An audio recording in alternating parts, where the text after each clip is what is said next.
پاکستان اور برطانیہ کے تعلقات میں استحکام، معاشی اسٹریٹجک تعاون کے نئے دور کا آغاز ہو گیا۔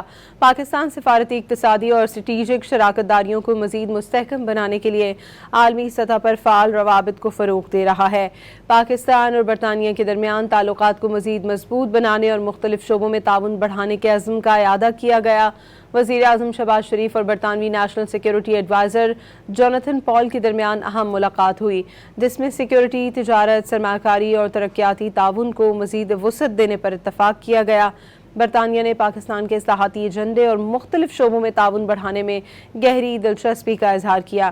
برطانوی ہائی کمشنر جین میریٹ نے کہا کہ پاکستان اور برطانیہ کے درمیان معاشی تعلقات مضبوط ہیں۔ برطانیہ یورپ میں پاکستان کا اہم ترین اقتصادی شراکت دار ہے۔ برطانیہ کی 200 سے زائد کمپنیاں پاکستان میں فعال ہیں، جبکہ مجموعی سرمایہ کاری 910 ارب روپے سے تجاوز کر چکی ہے۔